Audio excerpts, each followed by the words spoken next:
Welcome, bienvenidos to our La Fiambrera Launch Talk series. My name is Maricel Hernandez Romero. I am the Senior Program Associate for the Crossroad Program. I am Yelimara Concepcion Santos, Program Associate for Crossroads.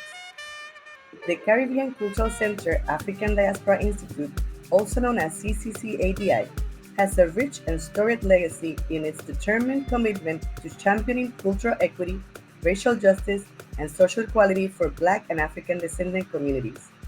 Over almost 50 years, CCCADI has carefully curated a diverse lineup of programs with a focus on acknowledging and magnifying the voices and contributions of both local and international artists, cultural visionaries, heritage keepers, and practitioners of deeply rooted African traditions in its broad sense.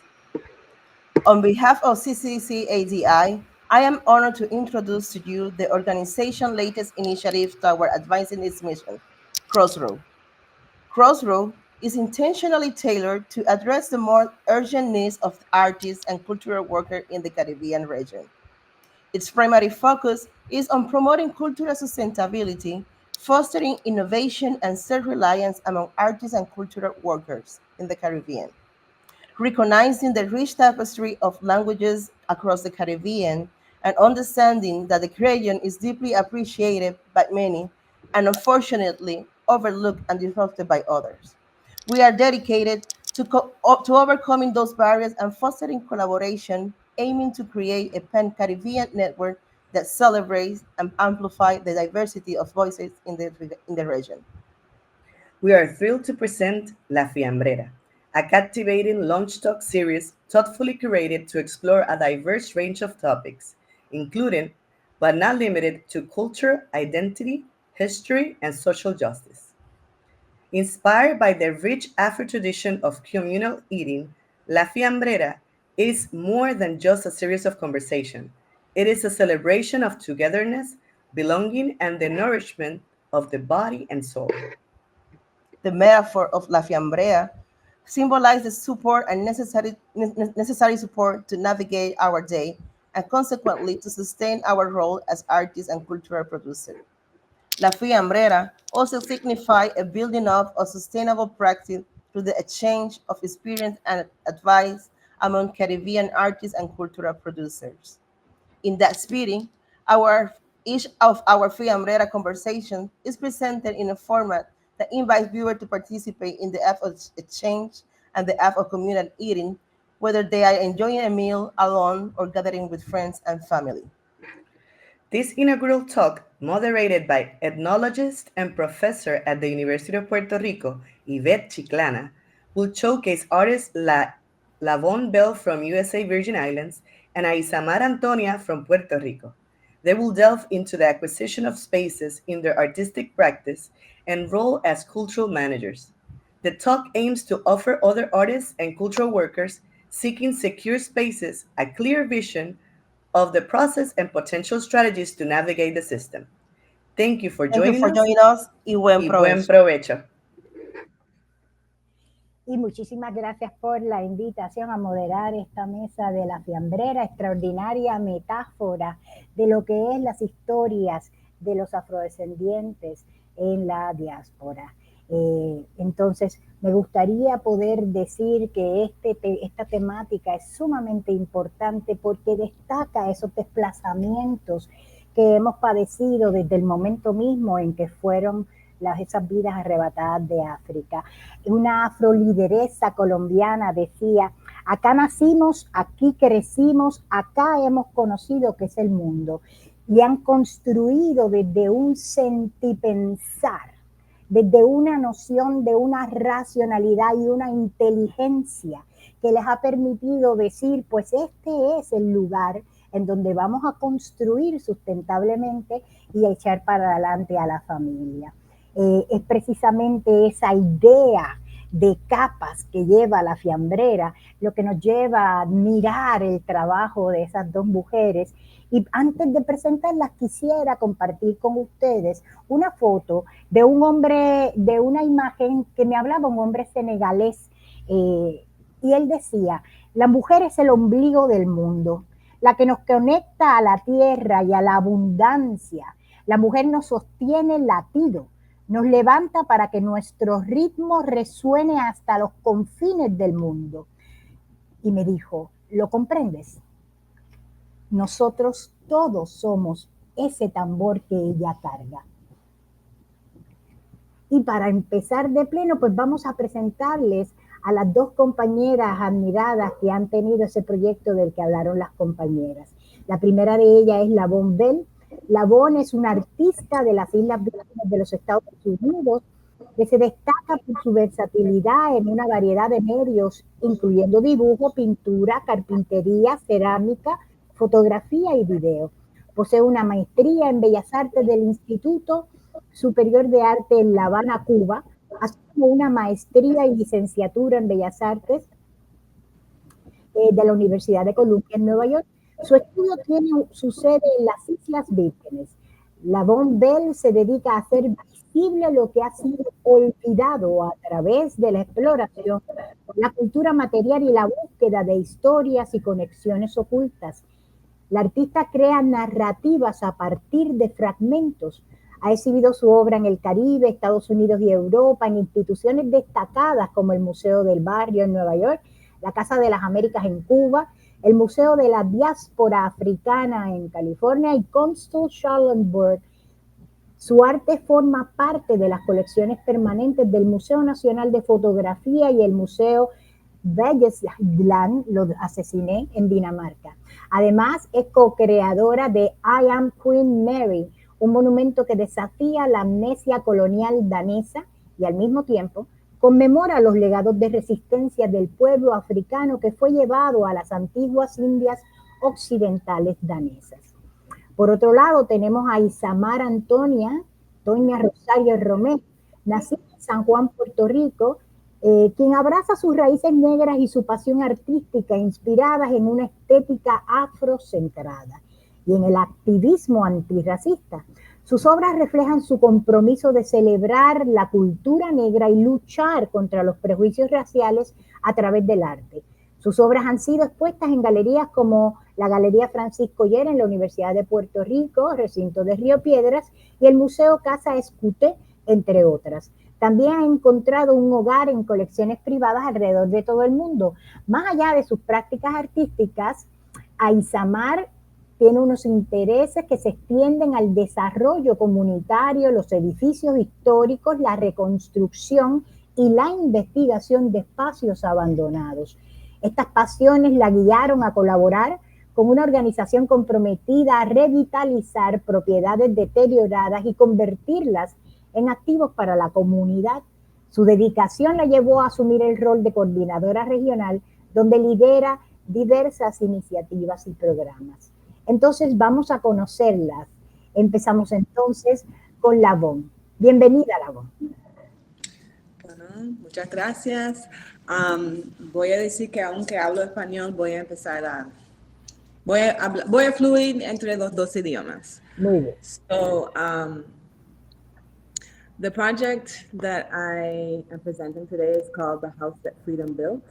In 2011, with the intent of trying to stabilize my artistic practice, I bought 2 abandoned, very destroyed houses in the downtown Christiansted area, historic area of our downtown.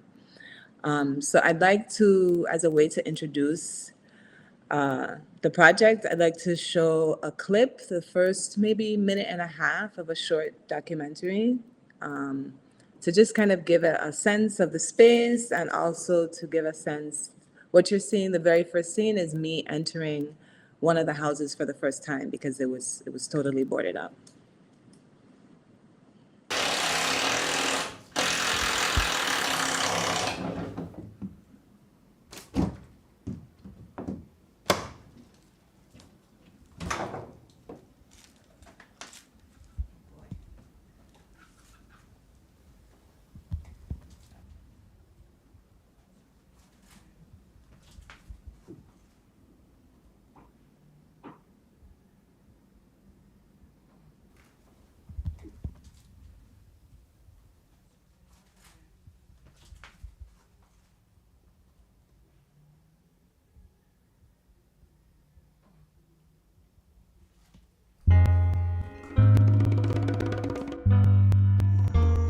couple of years ago, I saw an ad in a real estate magazine for 2 damaged houses for $39,000. But when I went to see the houses, I quickly discovered why they were for that price. They were decrepit, half burnt, and needed a lot of work. Although I had originally made an offer, I eventually walked away. But something called me back, and I wasn't sure what that something was until a historian offered to do research on the house. And when he showed me what he had found, I was moved beyond measure. I felt like I had stepped into a lineage. Okay, so as it said there that when I got the house, very shortly after, I was able to, the historian that shows up there, he offered to research the previous owners for me, and I didn't know why he did that because I didn't know anything about the house or the neighborhood, but it ended up being located in a neighborhood that was called Free Gut. And it was called that because in the town we have these like dried riverbeds. And in the 1700s, African people who were able to buy themselves out of slavery or found some way to come out of slavery, they were relegated by law to live amongst these guts. And today, a lot of those areas, the houses are abandoned. And I was shocked to know about that history, know about that lineage. But what he's doing is he's showing me going all the way back to 1777 is the first registered owner of my house.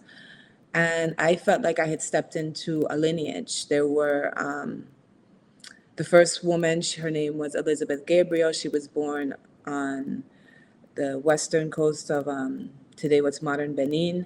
And she survived slavery, survived the Middle Passage, was able to find herself out of slavery and own a house in the 1700s. And although that sounds very astounding, it actually was not unusual. The first 3 owners of the house, that was their story. And that was the story of a lot of the other houses in the area that we had also our own kind of collective amnesia about.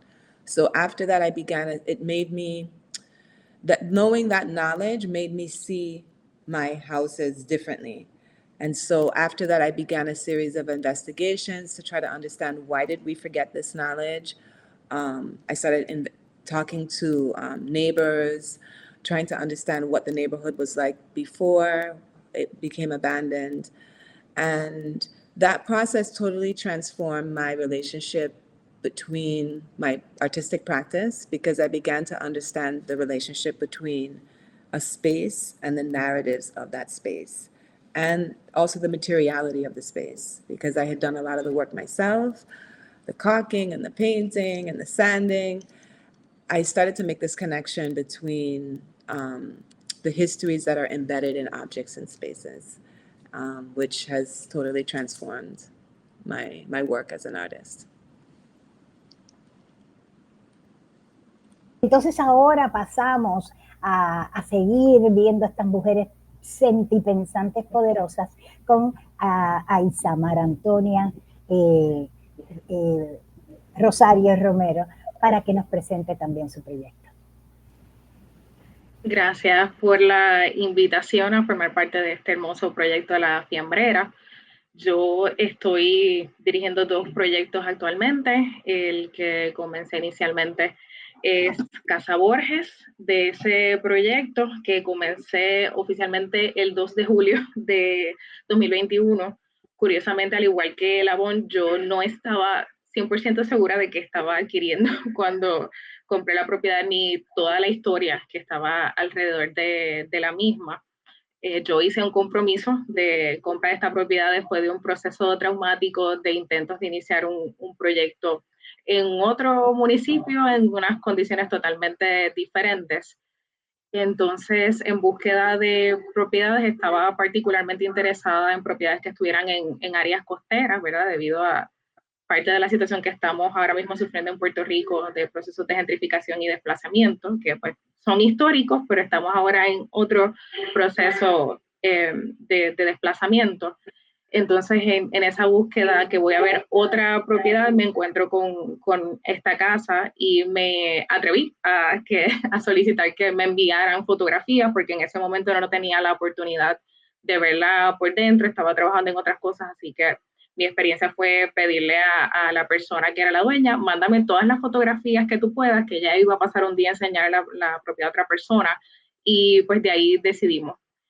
Ya que pues Labón también habló de la parte económica, le dije, mira, por esto que yo estoy viendo que básicamente tengo que hacer la casa, te hago una oferta de $15,000 y me dejas saber. Y fue un proceso un poco doloroso porque estuve aproximadamente un mes esperando por una respuesta por la otra persona que estaba interesada hasta que finalmente no se decidieron y aceptaron mi oferta. Entonces, pues de ahí ya he hecho el compromiso de compra en lo que se arreglaban unos asuntos legales con la casa. Pues la primera vez que entré fue ya para llevar a un contratista a hacer unas cotizaciones y pues me encuentro, algunas de las fotografías que están viendo ahí son del proceso de limpieza, no están las de la parte más traumática, la casa se estaba utilizando como hospitalillo por mucho tiempo. Y entonces en el proceso de conocer los vecinos, todas las personas que estaban ahí, pues me entero que esa propiedad fue el primer colmado del pueblo, una casa que está localizada en una calle que conecta con lo que es Brazo Seco, que era la calle donde vivían muchos trabajadores de la caña. Así que la propiedad que yo compré era la casa donde ellos básicamente dejaban todo su trabajo, todo su dinero del trabajo en la caña, en el comprar fiado, como decimos en Puerto Rico, y cuando le pagaban, pues entonces iban ahí a saldar su deuda. Así que lo veo como un tanto un proceso de recuperación, ¿verdad? De la historia, de estos espacios que nosotros construimos con nuestras propias manos. Y resignificarlos a través de la recuperación de estos espacios y ponerlos como un activo para la misma comunidad. Y entonces el segundo proyecto, que es el Jardín Comunitario Pedro Flores, surge, ¿verdad?, como una necesidad de eliminar un riesgo para la comunidad, ya que era una casa que estaba en condición ruinosa, sin un techo, igualmente pues por actividades que habían alrededor de la comunidad, la estaban utilizando para lanzar todo tipo de parafernalias de uso de drogas, y después de muchos esfuerzos con diferentes oficinas y cuerpos de gobierno, pues me doy a la tarea de comenzar la limpieza de la propiedad para convertirla en un jardín huerto comunitario. Así que esos son los dos proyectos que estoy trabajando ahora mismo. Ahí pueden ver fotografías de los procesos de la limpieza, que tan cercano como la semana pasada logramos pintarla, y pues ya mismo estaremos activando el proyecto oficialmente. Y gracias a las dos por entrada en esas casas estudios que fueron más allá de la casa estudio. Entonces, precisamente a partir de ahí, ¿cuáles ustedes dirían son las potencialidades, ¿no?, de esta clase de rescates en función de un algo que se expande a otras cosas, y cómo eso ha afectado sus afectos, sus rabias, sus alegrías, sus emociones, cómo esto los vincula? En el mismo orden podemos hacerlo, ¿no? Primero Labón y luego Isamar. I will say that I'm somebody who I definitely believe in spirits and callings, and I feel that the house called to me, because the first time I went to see it, I was totally overwhelmed with the amount of work it needed, so I walked away from it. But something called me back to the house, and I didn't know what it was until many years into the project. Like, oh, this was going to be a part of my journey.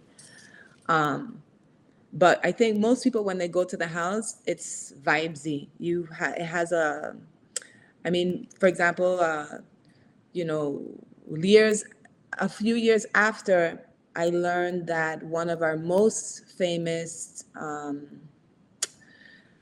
labor leaders, we have a holiday named after him. His name is D. Hamilton Jackson. He also was a boy at that property. So it made so much sense that I ended up calling the project the House that Freedom Built, because his holiday is called Liberty Day. He was the first person who created a newspaper during colonial times, the first indication of having a free press. And so we celebrate him every year. So that was, but I was actually, you know, I downplay a lot of times that someone famous was in the house because I was much more interested and much more, I was already impressed with all the other women who lived there and their stories and how they found their ways out of slavery. And I think it's impacted me in many, many ways. But one, of course, is to, as I mentioned before, to this belief that objects and spaces also kind of have their own vibration, and that you can kind of tap into them. And I think it's also transformed my children. I didn't put many images, but my children were very much a part of the renovation as well, including my mother, as she watched my children a lot of times while I was still at the space. They were very young when I, you know, this is 10 years ago almost. So they were a newborn to 2 or 4 years old. They were small children, but they were there standing and moving things as well. And so it's also impacted them. When they drive through the town, they say, Mommy, we should get that building and fix it up. So they have this sense that they have agency and power to transform. And I think that's probably the most, that's how that working on that renovation has impacted me. You know, it of course, during Hurricane Maria, it was damaged and I almost felt like I was starting over again. But what I realized is that buildings have cycles. They have cycles of being their optimum, and then they have cycles of going down. And it's like, it's living, I guess, is what I think I also have realized owning the project for so long now. And I think ISMAD, you know, you're new entering it. So, but you'll realize, especially if you're taking care of historic property, that it goes through, it has its own life and ups and downs as well. But I did want to comment on the financial part. I was not able to get a loan for the property, as it's very difficult to get loans here. I tried. And the irony is when I first went to get a loan, I just said, all I need is $10,000. I just need something to get going. And the bank turned me down. But then when I went a few months later to get a car loan, I got a loan. And I think that says something also about how our banks what they prioritize and how they lend. So the way that I actually was able to do it is I put part in savings and part on my credit card, which I would not recommend. But I did do that. I had to get very creative on how to do it. And I also just took a long time. It took me 2 years before I could use the building for myself. So I just, you know, poco a poco, con fuerza. That's how I decided to do it. Y ahí nuevamente tenemos la bella imagen del sentir y pensar, ¿no? Lo que nos está diciendo la voz es precisamente como hay una racionalidad a partir de esas emociones que nos permiten a nosotros seguir esta idea colectiva afrodiaspórica de nosotros los descendientes que habitamos el Caribe, solidaridad y reciprocidad. Isamar, ¿cómo ves tú esa potencialidad, este choque entre el capital que nos pilla, pero al fin y al cabo buscamos por dónde entrarle? ¿Y cómo te afecta?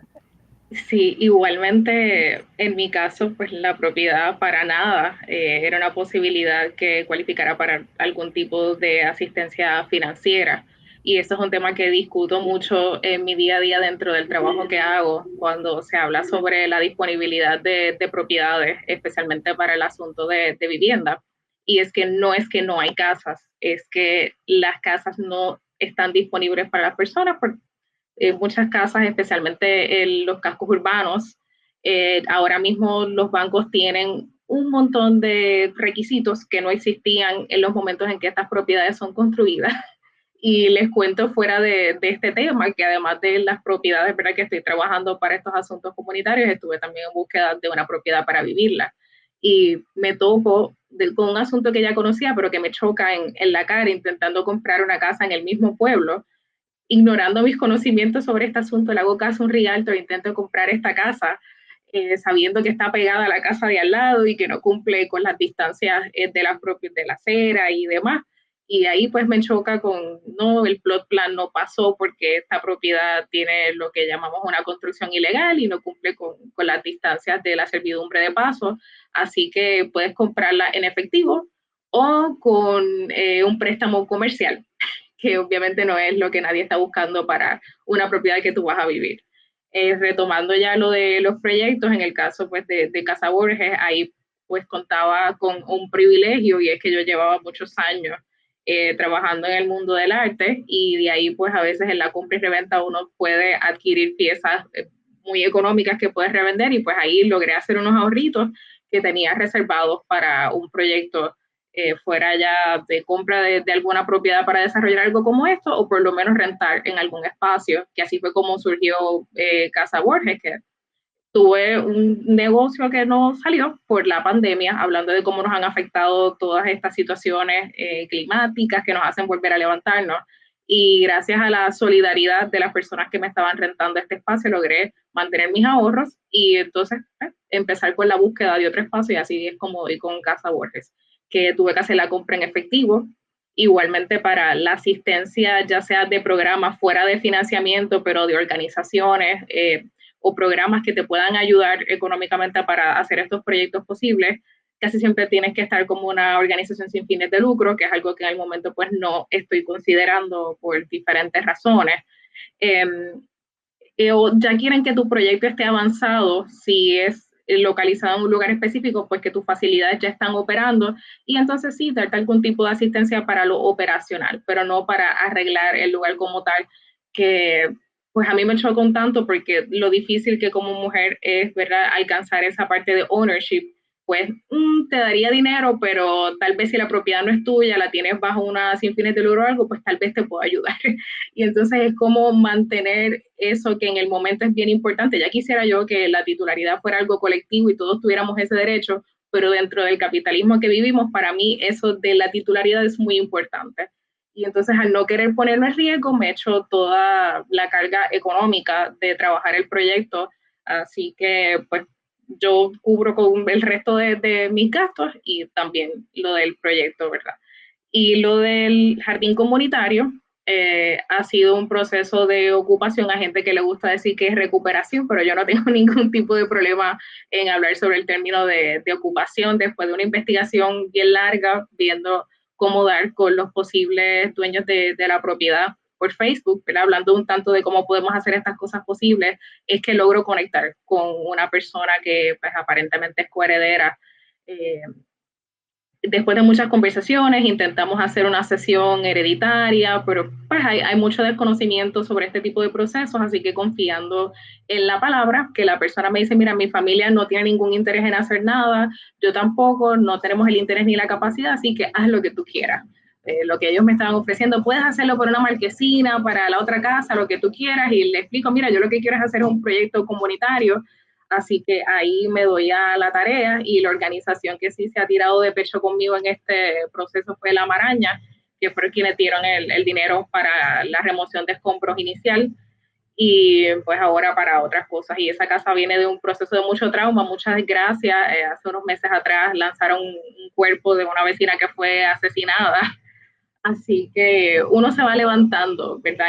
En pedacitos de todos estos procesos, así que tanto el proceso de restaurar Casa Borges como este otro proyecto, sí me ha impactado mucho a nivel emocional. Es un tanto como ir reconstruyéndote y reencontrándote. Y también me ha hecho desarrollar una conexión increíble con mi papá, que al principio veía como que ay, tal vez ella va a estar ahí 2 o 3 meses y me veía que me iba bien temprano todos los fines de semana a trabajar en el proyecto y después de un par de meses de ver que yo no me quitaba, pues entonces fue que dijo, pues dale, yo voy y ahora está hasta más emocionado que yo.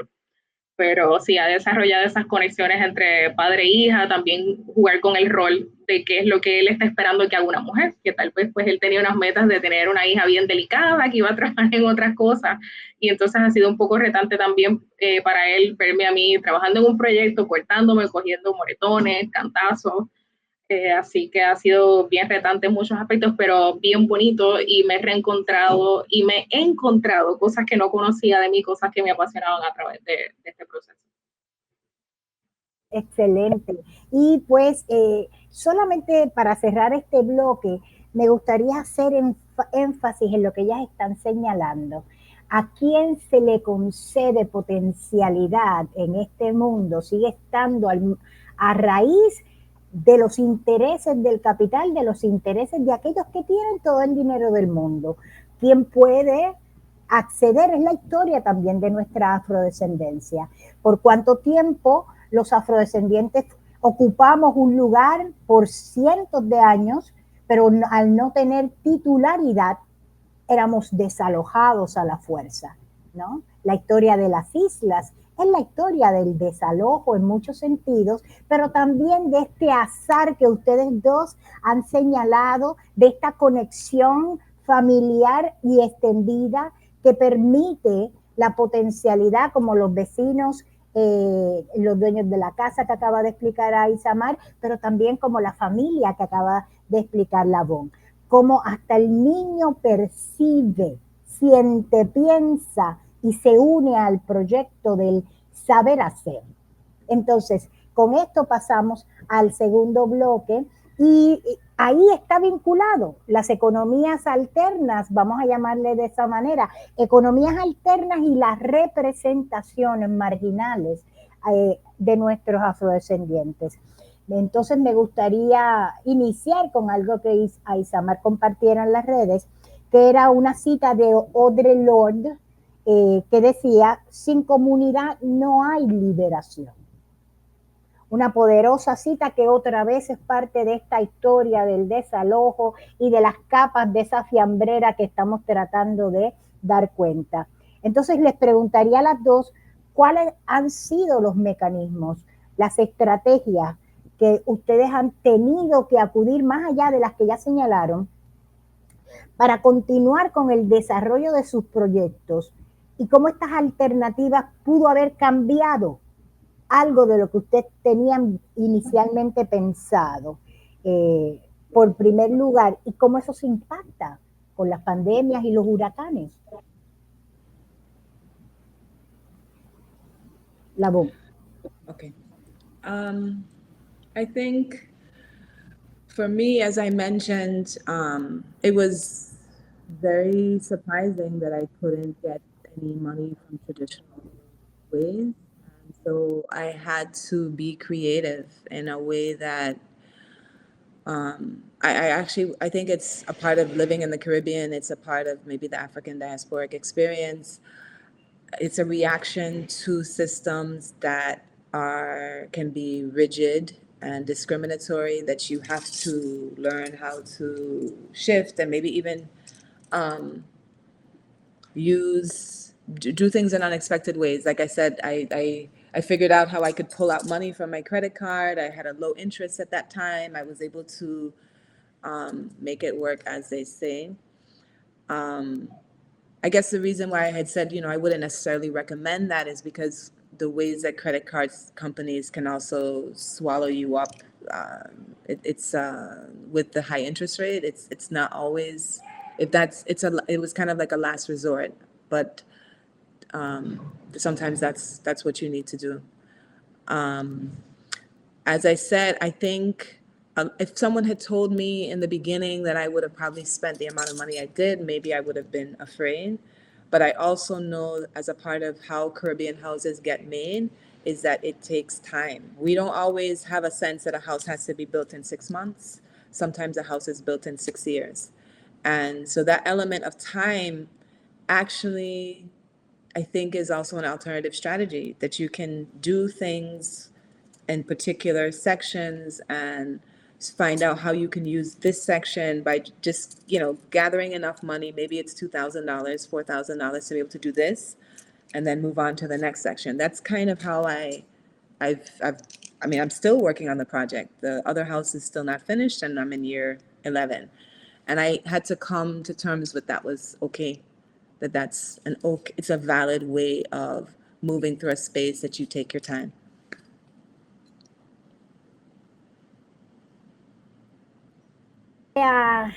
central de este capital, pero al fin y al cabo el tiempo no es occidental, el tiempo es una construcción y cada uno de nosotros efectivamente tiene que jugar con ellos. Tu posición, Isamar, sobre esas estrategias de frente a la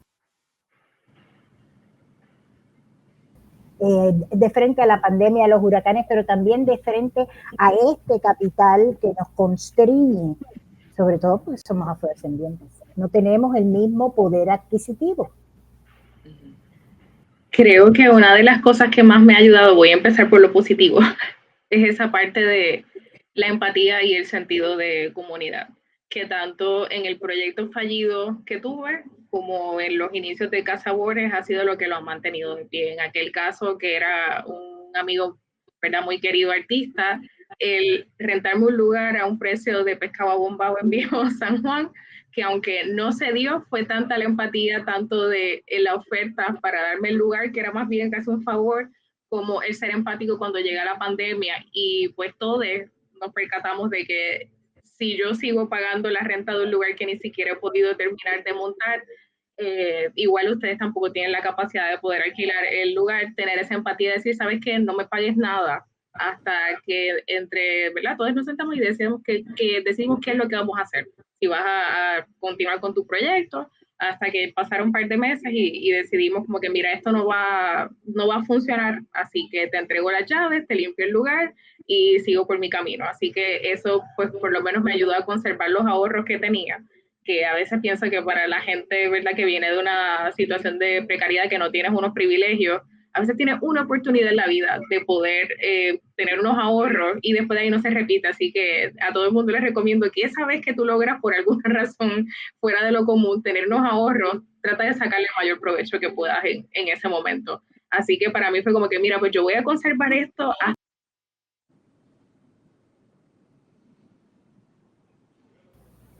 Se congeló. Parece. Bueno, pues seguimos luego contigo, querida Isamar. A mí me interesa que podamos seguir. Que yo ahí está de nuevo, sigue. Estamos de nuevo, ok.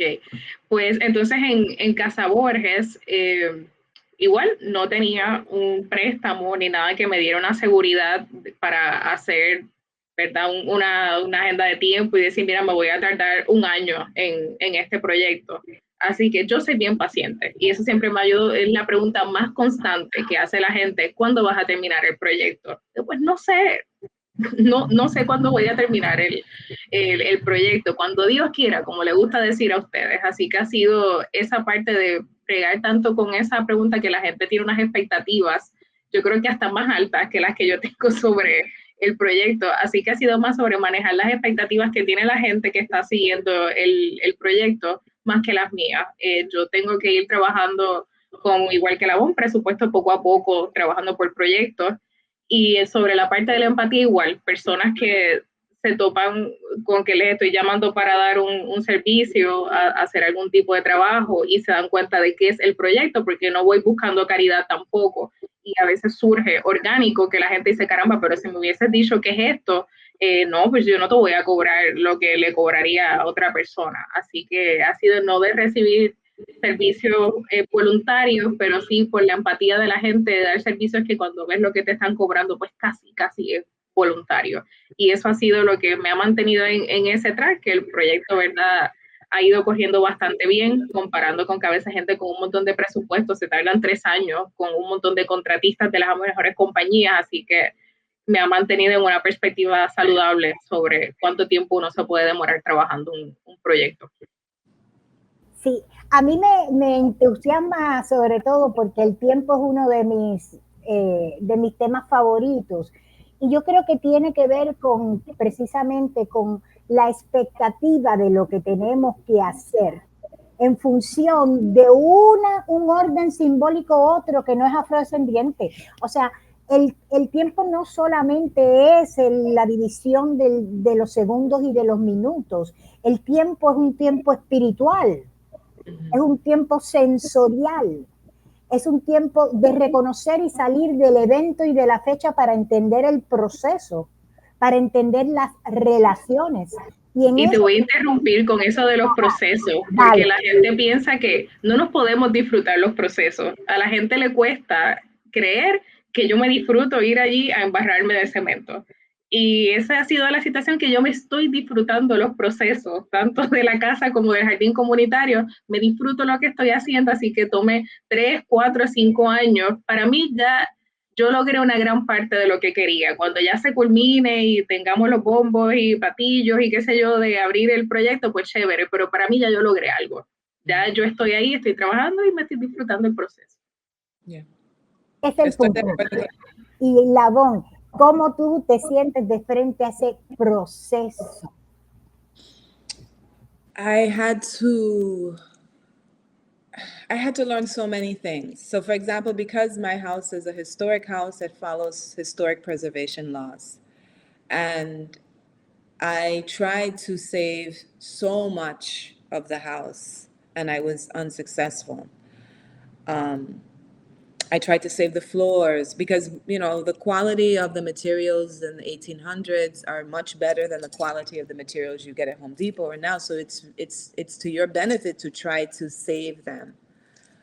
But I had a very hard time finding workers that had the same mentality. They were like, pero yo te puedo hacer eso rápido, te puedo hacer esto nuevo. So let's just take it out and do that. And I had to learn, how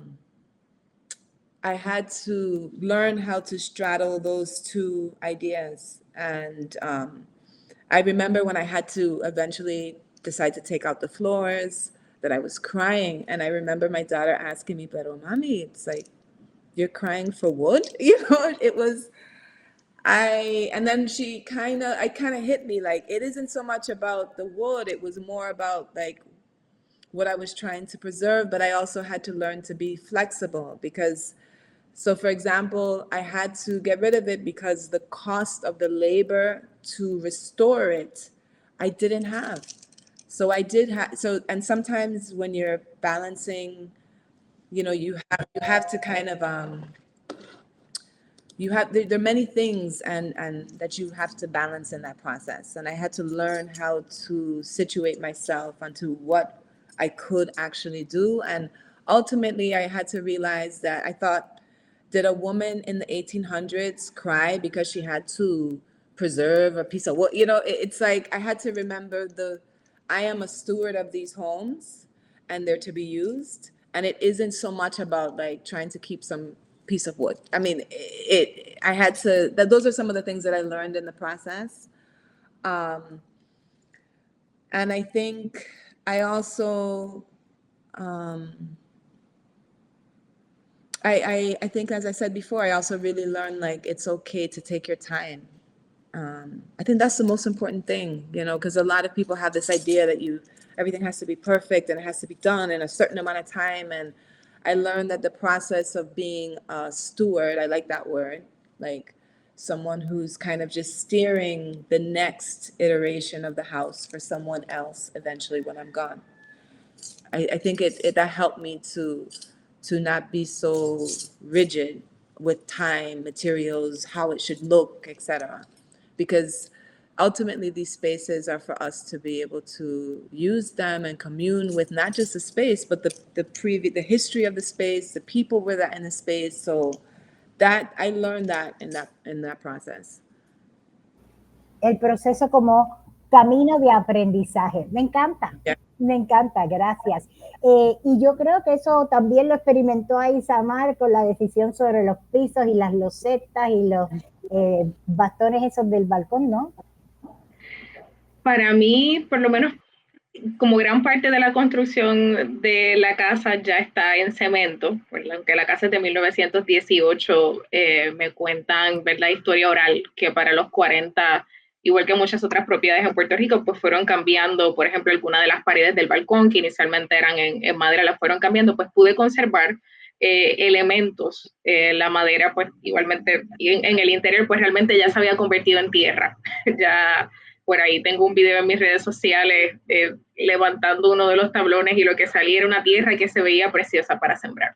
pero en las partes que sí se podían conservar, el reto mayor era precisamente eso, que trae gente y te dicen, no, eso no se puede, eso hay que tumbarlo y hacerlo nuevo.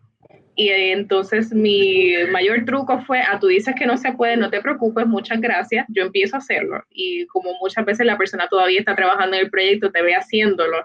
Y entonces cuando son hombres los que están trabajando, ahí sale ese macho interior y es caramba, no, si ella lo está haciendo, yo puedo hacerlo. Así. De esa manera me he quitado muchos proyectos de encima que yo digo, bueno, si tú no lo quieres hacer, yo lo hago. Y entonces al verte, por ejemplo, haciendo una extracción de losas que pude salvar de una propiedad vecina que estaban demoliendo, igual el contratista me dice, no, eso no se puede. Y yo, no te preocupes, me voy yo con el grinder, mis cositas y empiezo a extraer las losas y allí fue el señor, no, no, no te preocupes que eso lo voy a terminar de sacar yo. Así que muchas cosas ha sido investigar cómo realmente se puede hacer el trabajo. Ha sido un proceso bien largo, de mucho estudio, mucha investigación de cómo salvar elementos. Y entonces después que alguien se convenza de que si yo puedo hacerlo, él puede hacerlo, así que termine el proyecto. Otros pues me han tocado simplemente a mí porque es demasiado para que otra persona lo trabaje. I want to say something because there was another section of the building that was Antigua and it was original or you know, older. I don't know if it was original to the 1700s, but and one of the characteristics is that it was in the beams that there was a little rounded edge, that someone had taken a hand plane and gone like this with their hand to create these little details on either side of the beam. And at one point, one of my contractors had told me, as he was trying to connect the wood from the wall to the wood to the ceiling, that when he tried to do it, it was rotten. He was like, oh, you're gonna have to take the whole thing down. And at that point, I actually had a woman contractor that had come in. She wasn't supposed to be there. I had gotten some money to do like a documentary about the process. So she came to see, and that she happened to be there that day, and she fought with him. And she said, no. All you need to do is to create a buttress. Take another piece of wood and put it to that piece of wood, and you can save that ceiling. You don't have to take it out. And she said to me, listen, you have to keep the vision for your property. Don't let these men come and tell you that you can and can't do these things. You have to keep the vision. So, but one of the things that I learned, of course, in that moment is because you don't know. I mean, I never did anything like this. If they're telling me that my roof can fall out, I mean, I'm going to believe them. But I realized that I could push back. I could be creative. I could find other answers. But what that taught me with the material of the house, in the 2000s, I'm struggling am I going to put back some of these same details? I have a machine that can do it very quickly. These people did this by hand. What that taught me was that they loved their houses. Because to take that kind of care, to do that kind of labor, it was like art. It literally was like putting jewels in your home to do that kind of detail. And I found that very striking because when you're thinking about people who are so-called free, they have freedom, but it's slavery. So freedom in slavery means you can't marry whites, you can't wear certain clothes, you can't leave your house after 10, you can't have certain jobs, you can't gather in public, they had a lot of restrictions even though they were free. So that meant to me, when I learned that story and when I had that experience, it was like, wow, this house was their only space of real freedom, that they could express themselves, they could put their creativity into the house by doing these small, beautiful details. And that impacted me a lot. It helped me. I mean, I've done other art projects with the things that I've learned from that house, but that moment was very impactful. Me siento obligada a volver a interrumpir y no dejar que hable y vete. Y es que eso que menciona Labón sobre las manos es algo que he aprendido, que los contratistas y personas que trabajan en la construcción ahora están demasiado acostumbrados a trabajar con muchas tecnologías y hay elementos que si los quieres conservar tienes que usar tus manos. Por ejemplo, no estamos acostumbrados a trabajar con concreto y utilizar las manos para trabajar con ornamentos, y gran parte de los procesos de conservación de muchos elementos ha sido trabajar con las manos, y me ha tocado a mí porque nadie quiere hacerlo. Así que las manos son bien valiosas, y dan ese cariño del que estaba hablando Labón, que tenían estas personas a sus hogares. Hay que sobarlas, hay que tocarlas y hay que trabajar con las manos. Y me parece hermosísimo, porque es el sello que incluso reafirma lo que el proyecto el título del proyecto de Labón. La casa es la que nos hace libre, ¿no? Ese sello que se imprime en la casa es la casa que está liberada, ¿no? Entonces, vamos a ir cerrando con algo que me interesa, que es bien importante, que es en la localidad de esas casas. Hay una idea de la casa criolla, de la casa de esos libertos que se fueron asentando en la medida en que pudieron dar cuenta de un espacio propio. Y esa localidad, al fin y al cabo, en el caso de ustedes y de ellos, en el pasado, tanto como hoy en el presente, tenemos que son significadas como estorbos públicos o son significadas como intestinos urbanos. Esta noción de periferia dentro de lo urbano que localiza a nuestros descendientes, a ancestros y sus descendientes en los límites, ¿no? ¿Cómo ustedes ven esa relación entre ustedes, ¿no? Black God, Naguabo Costa. Yeah. I think that question is so interesting because, I have lived in Christian, I've been, the very first place I moved in Christiansted was, my father was a priest, so I lived in the Anglican church. And I remember playing in the cemetery, which is another kind of periférico. But our town is very racialized, and I think that racialization of the town, it might not be so obvious to some, but to someone who's paying attention, it is. So along our boardwalk, historically, these are the areas that commerce would have come in the colonial times. These are the areas where tourists are today. Where the Free Gut is, these are another area of the margin of the town, and that is also today, which is the poorest areas of the town, and where Black people would live and work.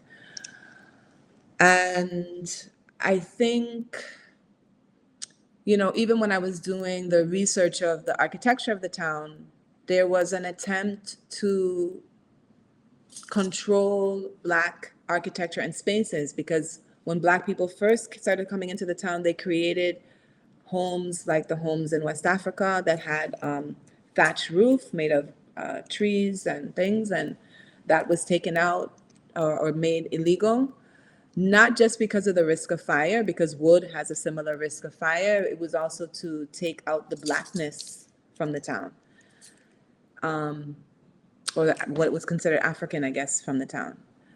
And what I found interesting is when you're connecting these spaces also to freedom, is that originally they were trying to be confined to these spaces, but the nature of the humanity and their freedom is that they expanded all throughout the town. And so these houses become a part of all throughout the town. They could not be confined. And so that means that they transformed the town. I mean, not just through the architecture, but also through their humanity. And I think that maybe is another kind of metaphor. Like, it's true that we, as people of the African descent, have often had to live in marginal spaces, but we also have found ways to fluid, yeah, from those spaces to infiltrate other spaces. Excelente. Déjenme el micrófono parado. Aizabal.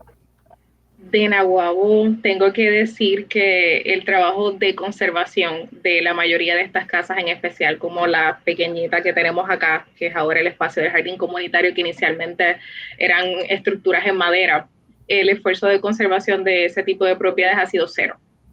Creo que actualmente no tengo fotografías de eso, pero en la calle solamente se conserva una casa de estructura en madera, que esas eran las casitas de los trabajadores de la caña. La mayoría se han convertido ya en estructuras en cemento y se ha hecho un trabajo demasiado grande de whitewashing de la historia de este municipio, tanto que por ahí tengo información del último censo y solamente un 1.7% de la población en este municipio se identifica como personas negras o afrodescendientes.